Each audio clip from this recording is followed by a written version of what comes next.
Ladies and gentlemen, boys and girls, children of all ages, welcome to the channel. You know who it is. It's World of Wrestling here today to discuss about WWE Raw from March 6, 2023 review. My thoughts on this show was overall, outside of the build on the WrestleMania card, this show sucked ass. That's right, folks. I did not particularly care for this show all that much. Outside of a few things here and there, this was a dumpster fire of a show. I mean, there was plenty of sprinkling of Vince McMahon creative booked in this fucking show. It was sickening. I mean, we had Piper Niven against fucking Nikki Cross in a really shitty fucking match, especially the finish to that match was botched to hell. Looked like shit. Vince McMahon was backstage. They claimed that he looked different, and apparently he had a mustache and dyed hair. Apparently he does not want to agree that he is old, or he's trying to become a porn star. Granted, I mean, why not? He wanted to fuck women and then go ahead and pay them off for their services to keep their mouths shut. So, I don't know. Pretty fucking abnormal, pretty weird, but whatever.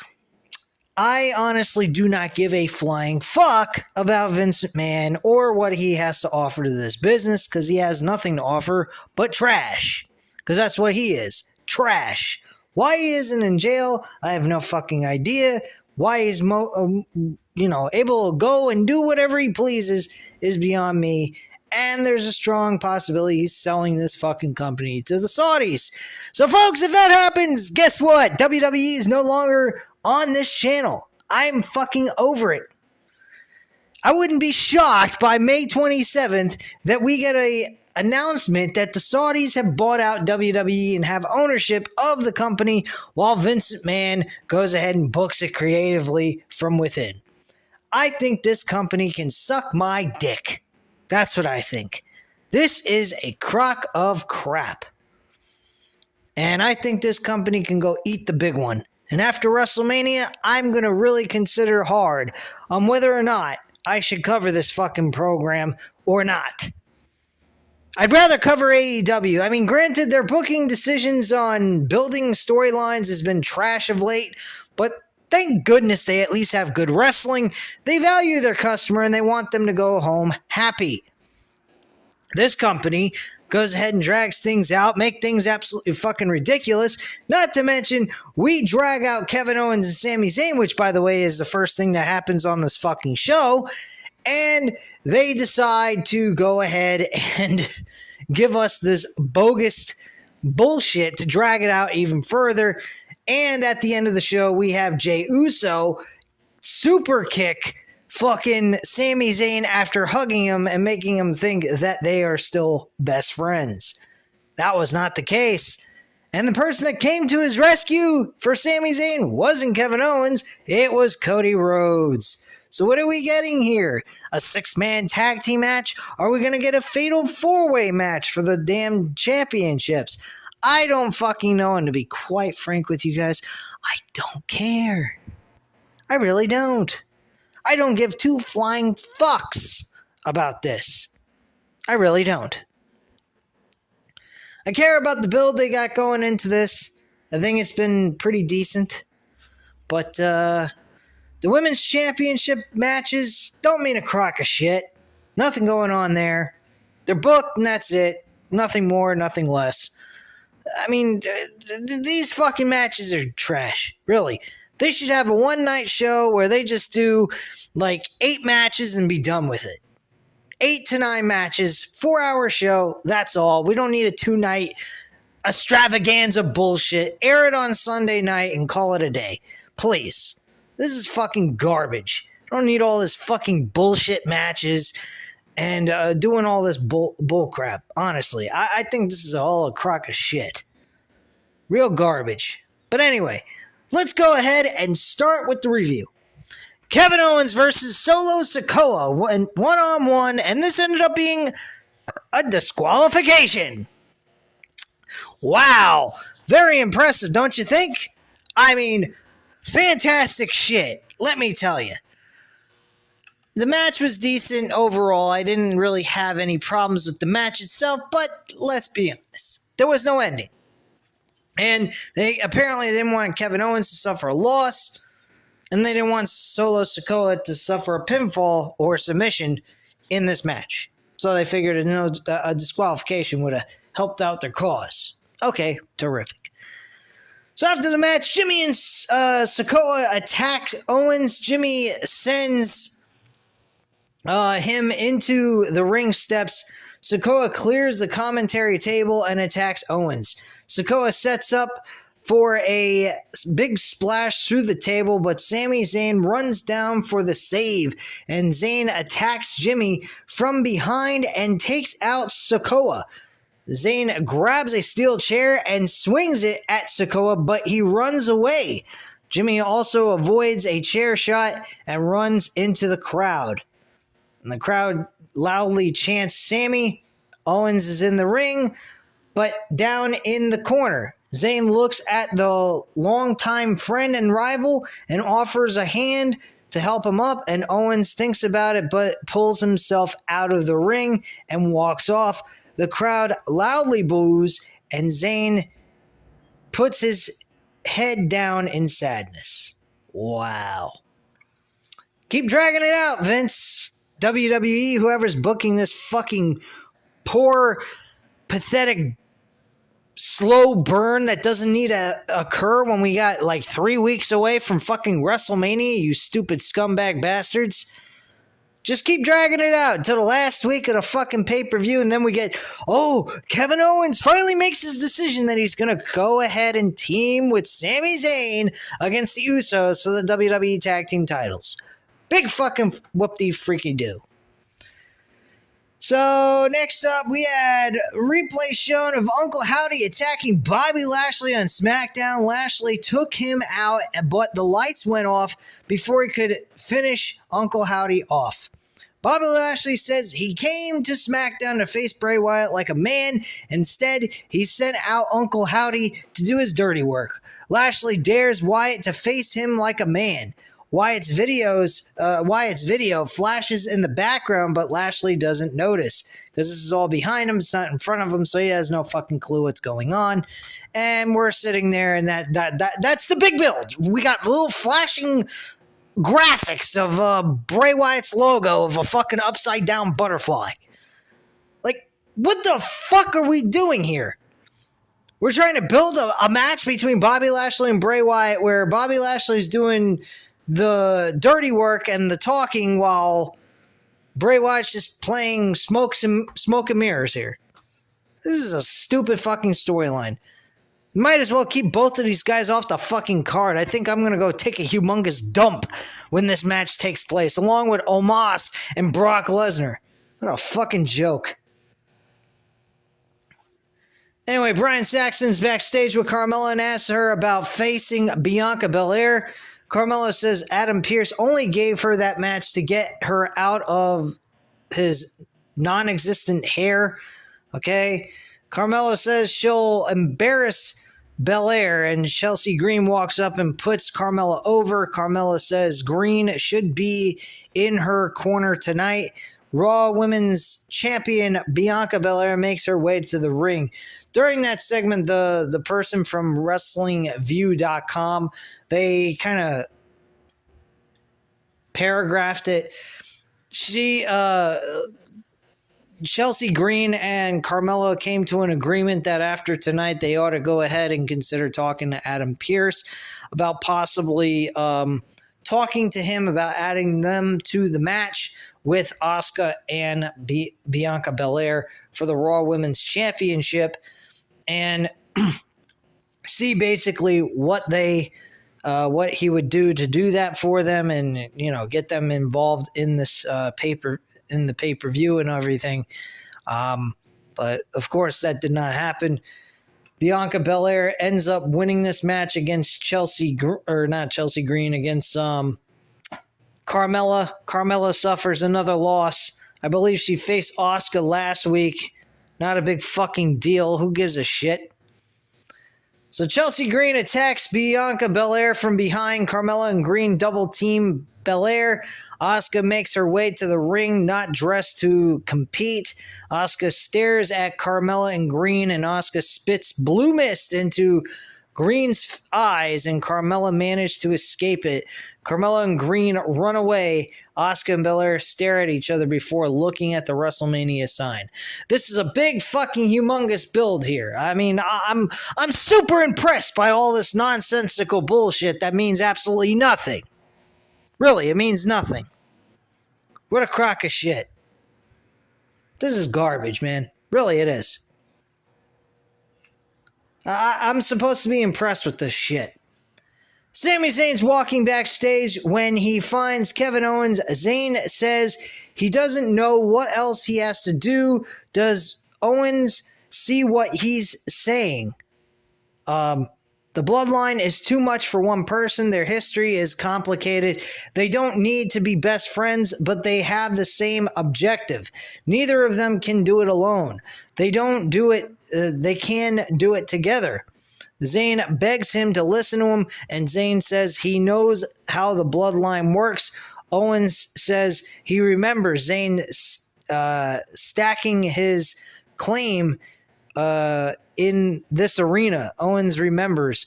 They're too much for one man to fight. Owen has fought them for 8 months. Maybe they could do this together, but Owens doesn't want to do this with him. Maybe he was wrong. Maybe Zayn can just go back to Roman Reigns if he strokes his ego enough. Owens tells Zayn to just leave him out of it, and Zayn looks dejected and walks off. I mean, this is getting a little drawn out. Like, how are we supposed to believe what they're going to do last minute in the last week? Going the go-home shows of Raw and SmackDown, we're going to be convinced that Kevin Owens is finally going to come to his senses and say, yes, Sami Zayn, I'm going to go ahead and be your tag team partner against the Usos so we can take away their tag team titles. Oh, that is what I crave for. What the fuck? Those tag team titles should be the last thing on their mind at this point, based on the direction of this this entire booking of Kevin Owens and Sami Zayn. They are nowhere near to being even tag team allies or doing anything. This is a fucking joke. They got Kevin Owens being a hard-headed asshole and Sami Zayn begging for someone to like him again. Kevin Owens basically was right. He might as well should have just stayed with the bloodline, beat the living shit out of Kevin Owens, and just turned his back on his own friend that he's been friends with since he was growing up as a kid and going through, well, not as kids, but as wrestlers, and actually worry about that than going ahead and considering or caring about the fucking, his relationship with Kevin Owens and just stick with the bloodline all the way through and through. That's what he should have done at the Royal Rumble. Based on the way the storyline's looking, that's what they should have just done. They should have just let Sami Zayn stay with the bloodline, which is something I was saying when they had Sami Zayn go ahead and join with them at the War Games match at Survivor Series. It was a perfect setup. It was a good show, number one. Number two, it was amazing. That crowd was fucking loving it. Why they had to make him turn back on the bloodline so he can be on his own ain't getting him anywhere, man. I'm not liking this. This is really dragged out. I could understand 1 week and then Sami Zayn gets a humongous beatdown and Kevin Owens changes his mind. He says, you know what? I'm wrong. I shouldn't have let my best friend get like this. All this shit. That's fine. If they wanted to even go in the direction of having Kevin Owens do what he did and literally not turn his back on him, but yet say, hey, you know what, I've got to change your heart, something like that, or Jey Uso fucked him out of the title and screw him over, that would have been okay. Would have made sense. But we didn't get any of that. This is bullshit. Dragged out bullshit. Slow burn that's not needed. We don't need a slow burn right now. We got 3 fucking weeks, folks. We need a quick, let's get to the point type of situation. You want to do a slow burn, you got to have several months to build towards that finale. We don't have several months. We have a few weeks. That's all we got.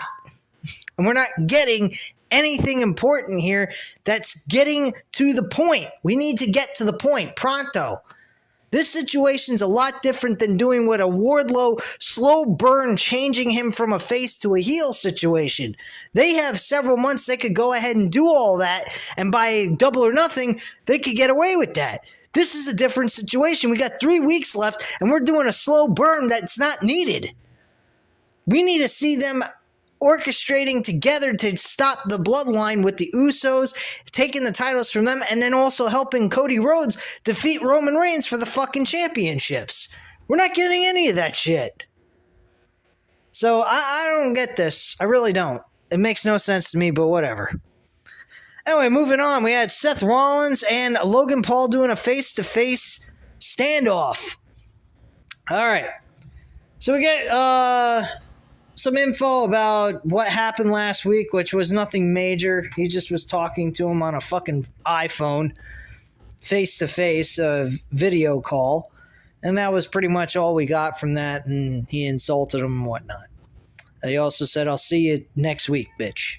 Which now we're on March 6th, which was yesterday, and this is what happened. Seth Rollins and Logan Paul's go face-to-face. The Miz is in the ring. He's being a host to this fucking promo. I don't even think there is any need for Miz to even be there to begin with.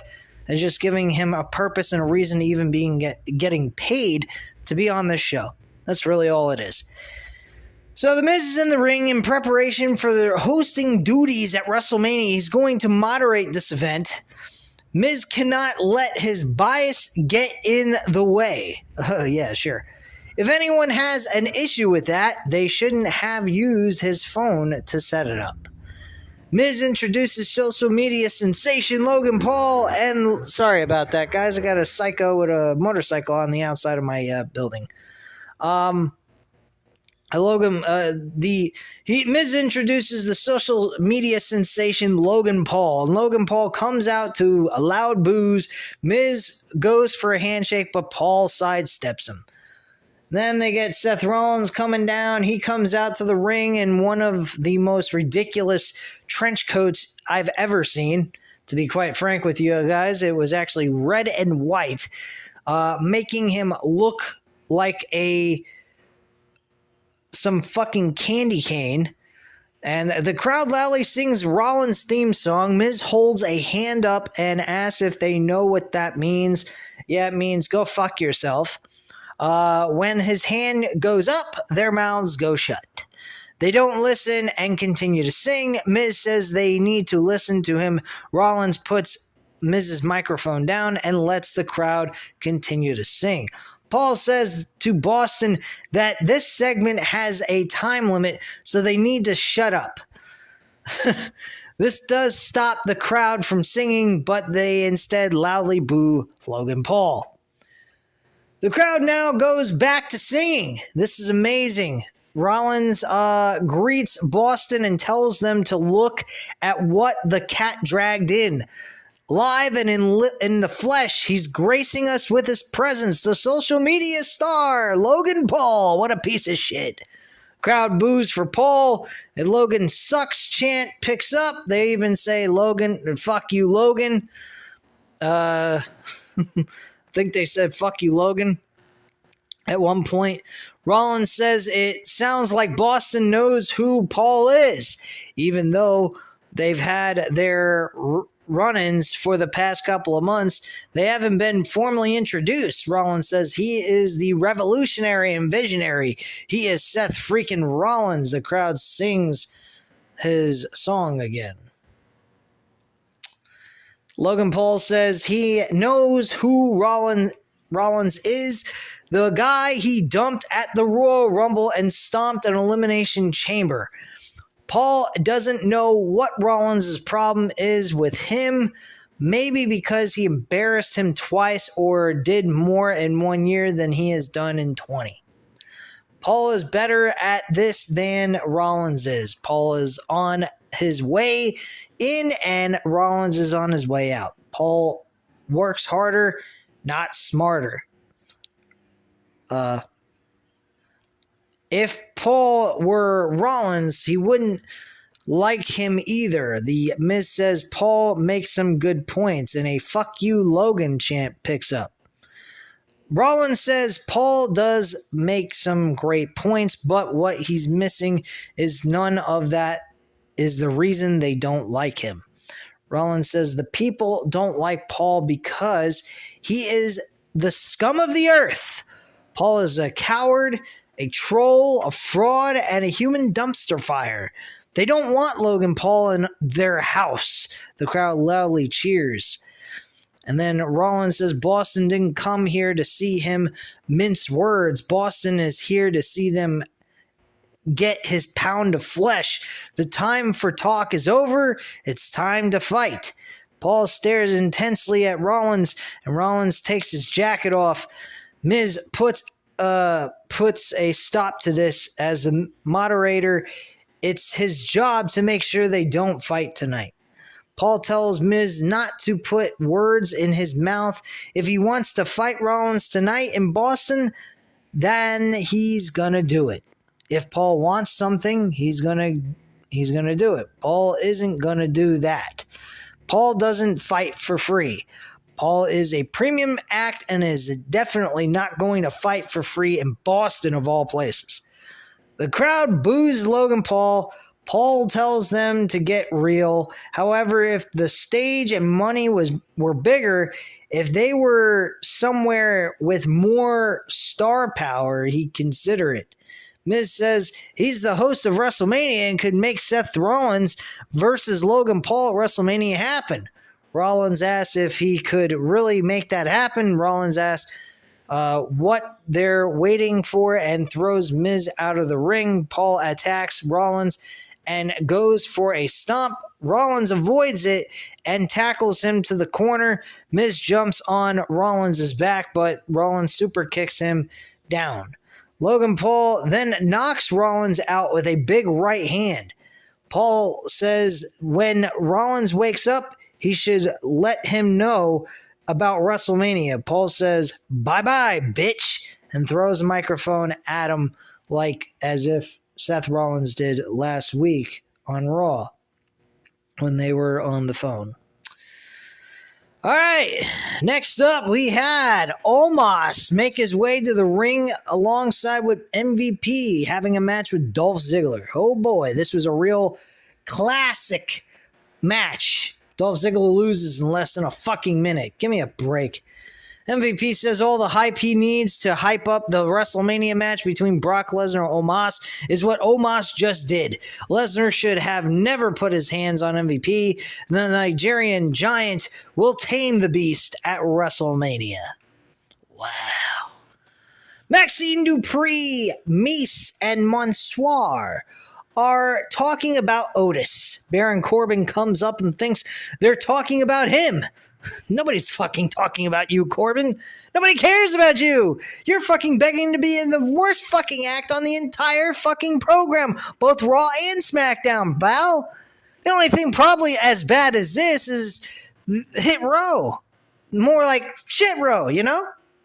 It's fucking garbage. But the maximum male models, yeah, they're the bottom of the barrel of acts on this fucking program. Really, they're the worst fucking thing I've ever seen in my life. I don't even understand why they're on TV, but I do understand. It's Vince McMahon. He really loves making men look like fags, you know? It's really part of his thing. I mean, let's be real, okay? And if I offended anyone, I apologize, but man, come on. If you're a man, dress like a man. That's all I'm saying. There's a reason why they make men's clothes and women's clothes. Because if you're a man, you wear men's clothes. Just my feelings on that. I hate the propaganda that the Hollywood makes going on about how men should dress nowadays, and it's really fucking abnormal, in my opinion. But that's just my viewpoint. But whatever, if you don't agree, then don't agree. I don't care. It's your business, not mine. Anyway, moving on. So Corbin says he has been on a string of bad luck and needed that. They tell him they're talking about Otis. Otis Corbin asks what Otis has that he doesn't. He wants to be part of this fucking lame group. They say things like charisma and the it factor, as well as hair. Corbin says he looks like Bruce Willis. Yeah, but Bruce Willis has got a problem with his memory now, so I don't think Bruce Willis is the best use. You could have said Vin Diesel. That would have been a little bit better. He's actually still in acting, and he's in a mainstream cinema. Unlike Bruce Willis is pretty much done with his career. He's still producing. He's still part of movies and stuff. I don't know why. I don't know if there were movies he's done years ago and they just finally started getting released to the general public for people to watch, but he's not exactly doing very well health-wise with his memory.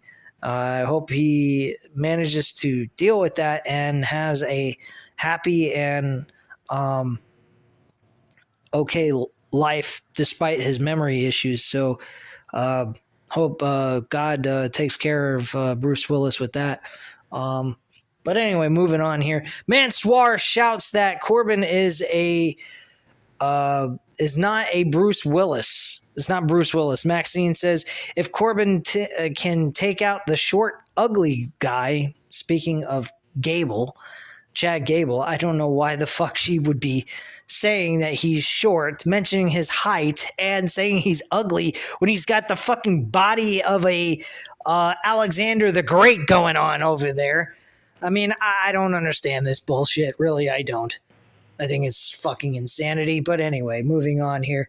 She'll consider taking him on if he can beat Chad Gable in a match. Judgment Day makes their way to the ring. Come back from commercial break. Jimmy Uso's taping up backstage. Solo Sikoa and Paul Heyman are with him. Paul Heyman says Jimmy Uso is going to be the one that solves the Sami Zayn problem. Jimmy will make sure the Tribal Chief never hears the name Sami again. To do this with all the pressure of having to bring Jey Uso back to the bloodline by the end of the week is impressive. If Jimmy doesn't, the Tribal Chief won't blame Heyman or Sikoa. The Tribal Chief will blame Jimmy Uso. So we have Finn Balor and Johnny Gargano. This was a decent matchup. I liked it for what it was. Edge got involved at the end to help Johnny Gargano pick up the victory with the one final beat. And they played the music of Edge, and he snuck up from behind through the crowd to distract Finn Balor and fuck him over in this matchup, and Johnny Gargano hit the final beat to get the 1-2-3. So that's how that match ended. It was a decent overall match. I was pretty happy with what it was. Dex Lumis takes Damian Priest out at ringside. Edge gets in the ring and splits Balor in half with a huge spear. Edge shouts, "This is not over," and Edge leaves through the crowd. All right, so video package of the Undisputed Universal Champion Roman Reigns and Cody Rhodes went face-to-face on SmackDown. We get an announcement that the King of the Ring and Queen of the Ring will be taking place May 27th in Jeddah, Saudi Arabia. Who the fucking cares? Brian Saxton catches up with Edge backstage and says 2 weeks ago Finn Balor cost him a match that he shouldn't have lost. No disrespect to Johnny Gargano, but Balor shouldn't have lost the match tonight either. Edge is tired of the attacks. Edge will be in the center of the ring next week. Edge tells Balor to meet him there if he has the stones. Nikki Cross and Piper Niven, what a joke match. Piper Niven wins that match in a win. We go backstage to see Rick Boogs, trying to lift a truck with no success. Elias walks up and Boogs freaks out that he doesn't have his notes. Elias says Boogs needs to do things on his own. Elias tells Boogs to go over to Bronson Reed and say, "I want to fight you," and Boogs does, and Reed comes over to Elias and says he'll fight Elias next week. It's Elias's funeral, and Elias asks Boogs what he said, and Boogs said he told read that Elias wants to fight him.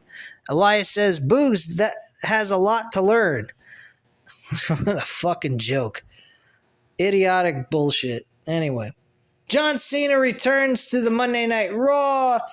We get Austin Theory coming out. There's a lot of trash talking. John Cena owned Austin Theory in this promo. I think it was set up that way. Because, man, I mean, Cena was just all over him. So, Austin Theory asked him if he wanted to have a match with him at WrestleMania, and this is what Cena says. Cena thinks about it and simply says, no! Cena says he took a second to thought it and thought it over. Cena is not interested in Theory's gift because he hasn't earned the right to give it. Cena has been watching and listening to Theory. Cena just doesn't care. Just like every single person, we don't care about Theory. Why? They don't care about Theory because they don't believe in him.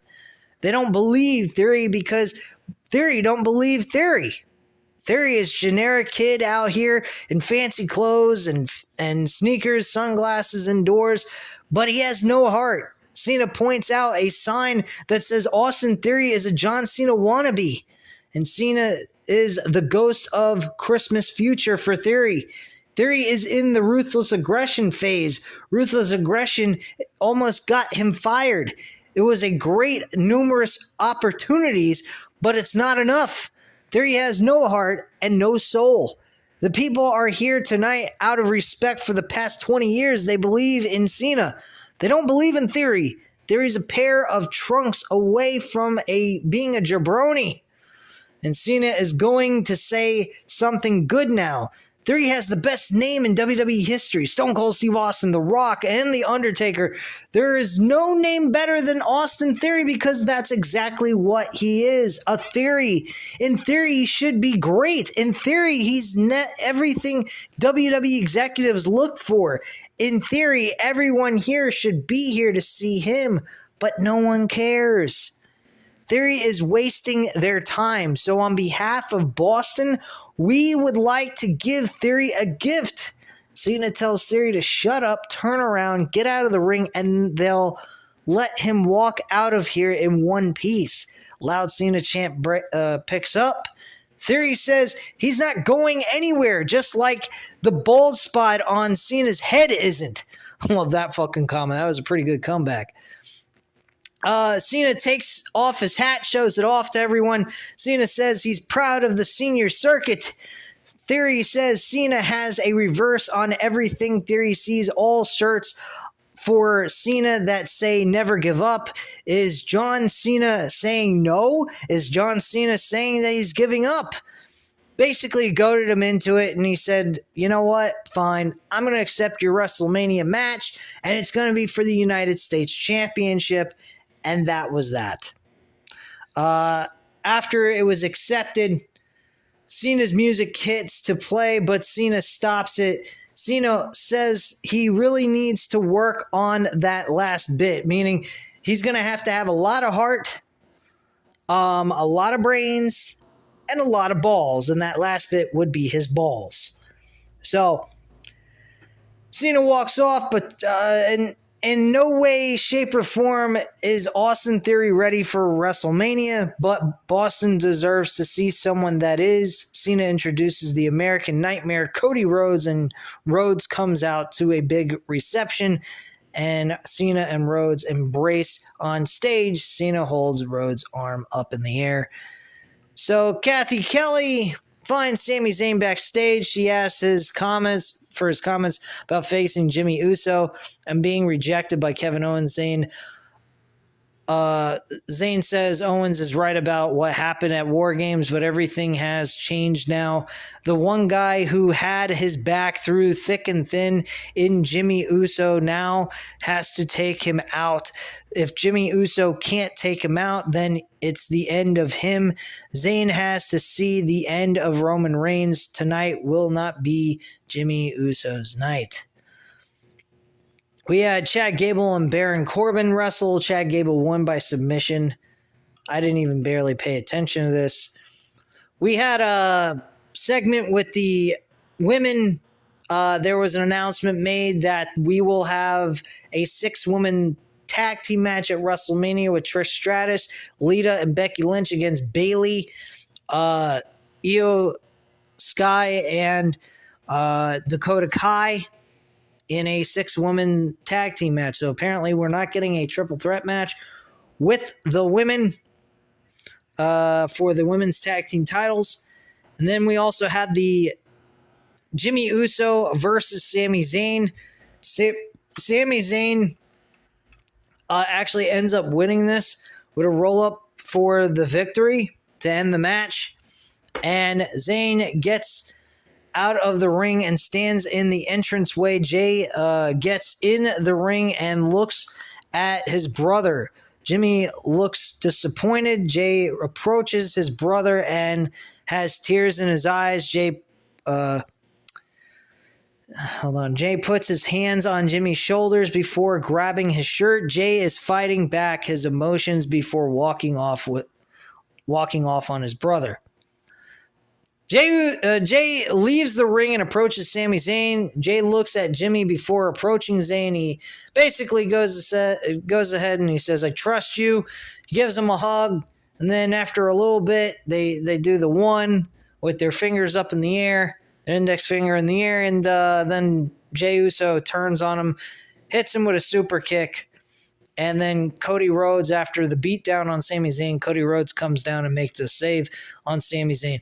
This is all damage control on Cody Rhodes and the mistake they made. They're trying to keep Cody as a defender of Sami Zayn to get the crowd to still stay with Sami Zayn. I don't know if this is a very smart decision or a very dumb decision. Either way, probably it's a smart decision, I think.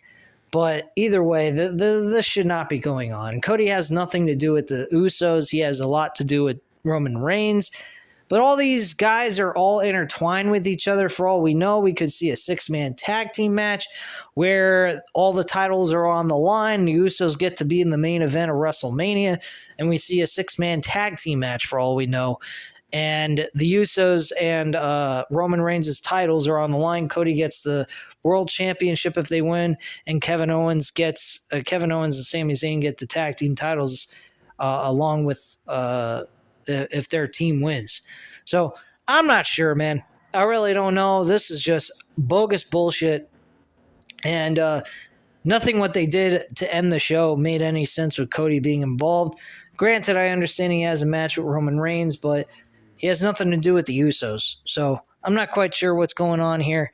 Outside, we're going to see a faction between Cody, Sami Zayn, and Kevin Owens. That's really where I see this kind of going. But anyway, guys, that's all I have to say at this time. You know what to do. Hit the like button if you like this video. Hit the subscribe button if you're not already subscribed to the channel. And leave a comment down below. I'll definitely get back to you on that. Thank you guys very much for watching. Have a great night, guys. Bye.